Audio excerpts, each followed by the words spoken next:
ನೀವು ಎಲ್ಲರದು wishes. Thank you so much. ಇದು 625ಗೆ 625 ಅಂಕ ಬಂದಿದೆ. ತುಂಬ ಹೆಮ್ಮೆ ಅನಿಸುತ್ತೆ. ಅಂದರೆ ಎಷ್ಟು ಗಂಟೆ ವಿದ್ಯಾಭ್ಯಾಸ ಮಾಡ್ತೀರಾ? ಟ್ಯೂಷನ್ ಏನೋ ಹೋಗ್ತಿದ್ರಾ ಹೇಗಂತ? ಟ್ಯೂಷನ್ ನಾನು ನನ್ನ ಇಂಟ್ರೆಸ್ಟಿಗಂತ ಹೋಗಿದ್ದು. ನನ್ನ ಇಂಟ್ರೆಸ್ಟ್ ಅಂಥೇಳಿ ಟ್ಯೂಷನಿಗೆ ಹೋಗಿದ್ದು. ದೆನ್ ಓದೋದು ಎಷ್ಟು ಗಂಟೆ ಅಂದರೆ ಯಾವತ್ತೂ ಮನ್ಸು ಇಲ್ಲ ಅಂದರೆ ಓದಬಾರ್ದು. ನೀವು ಮನ್ಸು ಇಲ್ಲದೆ 12 ಗಂಟೆ ಓದ್ದೆ, 12 ಅವರ್ಸ್ ಓದ್ದೆ, 13 ಅವರ್ಸ್ ಓದ್ದೆ ಅಲ್ಲ. ಮನ್ಸು ಇದ್ದು ಎಷ್ಟು ಓದ್ತೀರಾ ಅಷ್ಟು ತಲೆಯಲ್ಲಿರುತ್ತೆ ಅಂತ ನನಗೆ ಪಾಠ ಗೊತ್ತಾಗಿದೆ. ಅಷ್ಟೇ ಇರೋದು, ಮತ್ತೇನಿಲ್ಲ. ಎಕ್ಸ್ಟ್ರಾ ಓದೋದೇನಿಲ್ಲ. ಎಷ್ಟು ಮನಸ್ಸಿಗೆ ಎಷ್ಟಾಗತ್ತೆ ಅಷ್ಟು ಅರ್ಥ ಮಾಡ್ಕೊಂಡು ಓದಬೇಕು, ಸುಮ್ಮನೆ ಓದೋದಲ್ಲ. ಅಂದರೆ ಪ್ರತಿನಿತ್ಯ ಶಾಲೆ ಹೋಗ್ತಾ ಇದ್ರಿ, ಬರ್ತಾ ಇದ್ರಿ, ಮನೇಲಿ ಬಂದು ಅಂದರೆ ಎಷ್ಟು ಗಂಟೆ ಕಾಲ ವಿದ್ಯಾಭ್ಯಾಸ ಮಾಡ್ತಾ ಇದ್ರಿ? ಅಂದರೆ ಫಾಲೋ ಅಪ್ ಹೇಗಿರ್ತಿತ್ತು ಪ್ರತಿನಿತ್ಯದಂದರೆ ರಾತ್ರಿ 11 ಗಂಟೆ ಆ ಥರ ತನಕ ಕೂಡ್ತಿದ್ದೆ. ಆಮೇಲೆ ದೆನ್ ಸಬ್ಜೆಕ್ಟ್ ಪ್ರತಿದಿನ ಸಬ್ಜೆಕ್ಟ್ಸ್ ಎಲ್ಲ ಓದ್ತಿದ್ದೆ. ಒಂಥರ ಟೈಮ್ ಟೇಬಲ್ ಥರ. ನಾನೇನು ಟೈಮ್ ಟೇಬಲ್ ಬರ್ಕೊಂಡಿಲ್ಲ, ಮೈಂಡಲ್ಲೇ ಮಾಡಿಕೊಂಡು ದಿನ ಇಷ್ಟಿಷ್ಟು ಎಲ್ಲ ಸಬ್ಜೆಕ್ಟ್ ಓದಬೇಕು ಅಂದ್ಕೊಂಡಿದ್ದೆ ಅಷ್ಟೇ. Okay, congratulations. ಯಾರು ಹುಡುಗ? ಮದುವೆ ಅಲ್ಲ, ಬಿಸ್ನೆಸ್ ಸ್ಟಾರ್ಟ್ ಮಾಡ್ತಾ ಇದ್ದೀನಿ. ಹೌದಾ? ಹೇಗೆ? Boss Vala. B the boss. ಸಹಜವಾಗಿ ಕೂಡ ಒಂದೊಂದು ಸಬ್ಜೆಕ್ಟ್ ಮ್ಯಾಥಮೆಟಿಕ್ಸ್ ಆಗಿರ್ಬೋದು, ಸೈನ್ಸ್ ಆಗಿರ್ಬೋದು, ಸ್ವಲ್ಪ ಡಿಫಿಕಲ್ಟ್ ಇದ್ದೇ ಇರುತ್ತೆ. ಅಂದರೆ ಆ ಟೈಮಲ್ಲಿ ಹೇಗೆ ಅದನ್ನ ಫಾಲೋ ಅಪ್ ಮಾಡಿದ್ರಿ? ಟೀಚರ್ಸ್ ಯಾವ ರೀತಿ ಹೆಲ್ಪ್ ಮಾಡಿದ್ರು ನಿಮಗೆ? ಟೀಚರ್ಸ್ ಕ್ವೆಶನ್ ಪೇಪರ್ಸ್ ಕೊಟ್ಟು ಹೆಲ್ಪ್ ಮಾಡಿದ್ರು. ಎಲ್ಲ ರೀತಿ ಟೀಚರ್ಸು ಎಲ್ಲ ಜಿಲ್ಲೆ, ಡಿಸ್ಟಿಕ್ ಎಲ್ಲದ್ರದ್ದು ಕ್ವೆಶನ್ ಪೇಪರ್ಸ್ ತಂದು ಕೊಟ್ಟರು. ದೆನ್ ಜಾಸ್ತಿ ವರ್ಕ್ ಮಾಡಿದರೆ ಆಗುತ್ತಷ್ಟೇ. ಯಾವ್ದು ನಮಗೆ ಗೊತ್ತಾಗೋದು ಮೊದಲು ಮುಗಿಸ್ಕೊಂಡ್ಬಿಡ್ಬೇಕು ಓದೋದು. ಅದಾದಮೇಲೆ ನಮಗೆ ಟೈಮ್ ಉಳಿಯುತ್ತಲ್ಲ ಜಾಸ್ತಿ, ಅವಾಗ ನಮಗೆ ಯಾವ್ದು ಕಷ್ಟ ಅನ್ನೋ ಟಾಪಿಕ್ಕು ಅದು ಓದಬೇಕು. ಓಕೆ, ನೀವು ಎಕ್ಸ್ಪೆಕ್ಟ್ ಮಾಡಿದ್ರಾ 625ಕ್ಕೆ 620 ಅಂಕ ನಂಗೆ ಸಿಗುತ್ತೆ ಅಂತ ಹೇಳಿ? ಎಕ್ಸ್ಪೆಕ್ಟ್ ಅಂದರೆ ನಾನು ಚೆನ್ನಾಗಿ ಬರೆದಿದ್ದೆ. ಎಕ್ಸ್ಪೆಕ್ಟೇಷನ್ ಅದಕ್ಕಿಂತ ಜಾಸ್ತಿ ದೇವ್ರ ಮೇಲೆ ವಿಶ್ವಾಸ ಇತ್ತು. ಓಕೆ, ಸೊ ಏನು ಕನಸು ಕಟ್ಕೊಂಡಿದ್ದೀರಾ? ಈಗ SLC ಇದೊಂದು ಘಟ್ಟ ಇದು ಮುಗಿದ ನಂತರ ಏನು ಕನಸು ಕಟ್ಕೊಂಡಿದ್ದೀರಾ ಮುಂದೆ? ನೀಟ್ ಕ್ರ್ಯಾಕ್ ಮಾಡಿ ದೆನ್ ಡಾಕ್ಟರ್ ಆಗ್ಬೇಕು ಅನ್ಕೊಂಡಿದ್ದೀನಿ. ಓಕೆ, ಸೊ ಅಂದರೆ ಈಗ SLC ಆಫ್ಟರ್ ನೀವು ಡಾಕ್ಟರ್ ಆಗಬೇಕು ಅಂದ್ಕೊಂಡಿದ್ದೀರಾ. ಸೊ ಈಗ ಎಲ್ಲ ಅದಕ್ಕೂ ಕೂಡ ಪ್ರಿಪ್ರೇಷನ್ ಇದೆ. ಮೆಂಟಲಿ ಕೂಡ ಈ ನಿಮ್ಮ ರಿಸಲ್ಟ್ ತುಂಬ ಪೂರಕವಾಗಿರುತ್ತೆ, ಹೆಲ್ಪ್ಫುಲ್ ಆಗುತ್ತೆ. ಅದು ನಮಗೆ ರಿಸಲ್ಟಿಂದ ನನಗೆ ಕಾನ್ಫಿಡೆನ್ಸ್ ಲೆವೆಲ್ ಹೆಚ್ಚಾಯಿತು.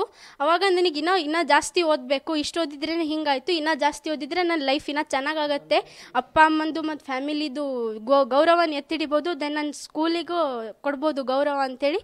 ಅದಕ್ಕೆ ನನಗೆ ಇನ್ನೂ ಕಾನ್ಫಿಡೆನ್ಸ್ ಹೆಚ್ಚಾಯ್ತು ಈ ರಿಸಲ್ಟಿಂದ. ಓಕೆ, ನಿಮಗೆ ಏನಾದರೂ ಅನಿಸ್ತಾ ಯಾವ್ದಾದ್ರು ಸಬ್ಜೆಕ್ಟ್ ಸ್ವಲ್ಪ ಕಷ್ಟ ಆಗ್ತಾ ಇದೆ, ಇದನ್ನ ಸರಿ ಮಾಡ್ಕೋಬೇಕು ಆ ರೀತಿಲಿ? ಫಸ್ಟಿಗೆ ಎಲ್ಲರಿಗೂ ನಾರ್ಮಲ್ ಸಬ್ಜೆಕ್ಟ್ಸ್ ಇರುತ್ತಲ್ಲ, ಮ್ಯಾಥ್ಸ್ ಅವೆಲ್ಲ, ಅವು ಕಷ್ಟ ಅನಿಸಿತ್ತು. ಬಟ್ ನಾನು ಫಸ್ಟ್ ಡೇಯಿಂದನೇ ಟೀಚರ್ಸಿಗೆ ಅವ್ರಿಗೆ ಗೊತ್ತಿರತ್ತಲ್ಲ ಏನು ಮಕ್ಕಳಿಗೆ ಅಂತೇಳಿ, ನಮ್ಗಿಂತ ಜಾಸ್ತಿ ಅವ್ರಿಗೆ ಗೊತ್ತಿರತ್ತೆ ನಮ್ಮ ಮನಸ್ಸಲ್ಲಿ ಏನಿದೆ ಅಂತ. ಅವ್ರಿಗೆ ಹೆಂಗೆ ಹೇಳ್ತಾರೆ ಹಂಗೆ ಮಾಡ್ಕೊಂಡು ಹೋದೆ ಅಷ್ಟೇ, ಬೇರೆ ಏನಿಲ್ಲ. ಓಕೆ, ಈಗ ನೀವು ಟಾಪರ್ ಆಗಿದ್ದೀರಾ, ಮನಸ್ಸಲ್ಲಿ ಹೇಗೆ ಅನಿಸ್ತಾ ಇದೆ ಅಂತ? ಈಗ ಬೇರೆ ಬೇರೆ ಜಿಲ್ಲೆಗಳಿಂದ ಕೂಡ ಒಂದಿಷ್ಟು ಜನ ಟಾಪರ್ಸ್ ಬರ್ತಾ ಇದ್ದಾರೆ, ನೀವು ಶಿವಮೊಗ್ಗದಿಂದ ಟಾಪರ್ಸ್ ಆಗಿದ್ದಾರೆ, ಹೇಗೆ ಅನಿಸ್ತಾ ಇದೆ ಅಂತ? ತುಂಬ ಖುಷಿ ಆಗ್ತಿದೆ ನನಗೆ. ಮೊದಲನೇದಾಗಿ ನಮ್ಮದು ಸ್ಕೂಲ್ ಅವ್ರ ಎಫರ್ಟಿಗೆ ಸಿಕ್ತು ಅಂತ, ಅದು ಜಾಸ್ತಿ. ಸ್ಕೂಲ್ ಅವ್ರ ಎಫರ್ಟ್ ಅಂದರೆ ಅವ್ರು ಇಷ್ಟು ಎಫರ್ಟ್ ಅಂದರೆ ಅವರೇ SSLC ಅನ್ನೋರ ಥರ ಎಲ್ಲೆಲ್ಲಿಂದ ಕ್ವೆಶನ್ ಪೇಪರ್ ಉಟ್ಕೊಂಬರ್ದು 0.0001% ಅವ್ರು ಸ್ಕೂಲ್ ಅವ್ರು ಕಡಿಮೆ ಮಾಡಿಲ್ಲ. ದೆನ್ ಅಪ್ಪ ಅಮ್ಮನ ಆಶೀರ್ವಾದ, ದೆನ್ ಫ್ಯಾಮಿಲಿ ಅವ್ರದ್ದೆಲ್ಲ ಖುಷಿ ಆಯಿತು ಅಂಥೇಳಿ ಮನಸ್ಸಲ್ಲಿ ಒಂಥರ ಇವರೆಲ್ಲ ಇಷ್ಟು ವರ್ಷ ನನಗೆ ಒಳ್ಳೆ ಮಾಡಿದ್ದಕ್ಕೆ, ನನಗೆ ಸಾಕಿದ್ದಕ್ಕೆಲ್ಲ ಏನೋ ಒಂದು ಚೂರು ಕೊಟ್ಟೆ ಅನ್ನೋರಂಗೆ ಅನಿಸ್ತಿದೆ ಅಷ್ಟೇ. Thank you. ಇದು SSC ಟಾಪರ್ ಆಗಿರುವಂಥ ನಿತ್ಯ ಮಾತಾಗಿದೆ. ತುಂಬ ಖುಷಿಯಾಗಿದೆ. ಅಂದರೆ ಈ ಒಂದು ಏನು ಟಾಪರ್ ಆಗಲಿಕ್ಕೆ ಕಾರಣ ಪ್ರಮುಖವಾಗಿ ಶಾಲೆಯಲ್ಲಿ ಕೂಡ ಎಲ್ಲ ಶಿಕ್ಷಕರು ಕೂಡ ಅಷ್ಟೇ ರೀತಿ ನಂಗೆ ಸಪೋರ್ಟ್ ಮಾಡಿ ಒಂದು ಕಡೆ ಇದ್ದರೆ, ಮತ್ತೊಂದು ಕಡೆಯಿಂದ ಕೂಡ ಪೋಷಕರು ಕೂಡ ಆಗಿದ್ದಾರೆ ಅಂತೇಳಿ. ಇದರ ಜೊತೆಗೆ SSC ಟಾಪರ್ ಆದ ನಂತರ ಮತ್ತೊಂದು ಕನಸು ಕಟ್ಕೊಂಡಿದ್ದಾಳೆ ನಿತ್ಯ, ಅಂದರೆ ನಾವು ಡಾಕ್ಟರ್ ಆಗಬೇಕಂತೇಳಿ. ಹಾಗಾಗಿ ನಿತ್ಯ ಇನ್ನೂ ಚೆನ್ನಾಗಿ ಮಾಡ್ತಿದ್ದಾರೆ, ಚೆನ್ನಾಗಿ ಸ್ಟಡಿ ಮಾಡಬೇಕು. ಇದೇ ರೀತಿ 22 ಮಕ್ಕಳು ಈ ಬಾರಿ ಟಾಪರ್ಸ್ ಆಗಿದ್ದಾರೆ. ಆ ಟಾಪರ್ಸ್ಗಳ ಲಿಸ್ಟ್ ಮತ್ತು ಅವರ ಫೋಟೋ ನೋಡ್ತಾ ಇದ್ದೀವಿ. ಬಹಳ ದೊಡ್ಡ ಸಾಧನೆ ಈ ಮಕ್ಕಳದ್ದು. ಪರಿಶ್ರಮ ಇದೆ, ಪೋಷಕರ ಸಹಕಾರ ಇದೆ, ಜೊತೆಗೆ ಶಿಕ್ಷಕರು ಇವರಿಗೆ ಬಹಳ ದೊಡ್ಡ ಸಪೋರ್ಟ್ ಸಿಸ್ಟಮ್ ಆಗಿ ನಿಂತಿದ್ದು ಈ ದೊಡ್ಡ ಸಾಧನೆ ಮಾಡೋದಕ್ಕೆ ಸಾಧ್ಯ ಆಗಿದೆ. ಶಾಲೆಯ ಕೀರ್ತಿಯನ್ನು ಹೆಚ್ಚಿಸಿದ್ದಾರೆ, ಜಿಲ್ಲೆ ಕೀರ್ತಿಯನ್ನು ಹೆಚ್ಚಿಸಿದ್ದಾರೆ, ಜೊತೆಗೆ ರಾಜ್ಯಕ್ಕೆ ಪ್ರಥಮ ಬರೋದು ಅಂತಂದ್ರೆ ಕಡಿಮೆನಾ? ಕಳೆದ ಬಾರಿಗಿಂತ ಈ ಬಾರಿ ಒಟ್ಟಾರೆ ಫಲಿತಾಂಶ ಕೂಡ 8% ಹೆಚ್ಚಳ ಆಗಿದೆ. ಹಾಗೆ ಟಾಪರ್ಸ್ ಅವರ ಫೋಟೋ ಗಮನಿಸ್ತಾ ಇದ್ದೀವಿ. ಜೊತೆಗೆ ಅವರ ಶಾಲೆಯಲ್ಲೂ ಕೂಡ ಬಹಳ ದೊಡ್ಡ ಸಂಭ್ರಮ ಮನೆ ಮಾಡಿದೆ. ಚಿತ್ರದುರ್ಗ ಜಿಲ್ಲೆಯ ಮೌಲ್ಯ, ನಂದನ್, ಹಾಗೆ ಶಿವಮೊಗ್ಗ ಜಿಲ್ಲೆಯ ನಿತ್ಯ ಕುಲಕರ್ಣಿ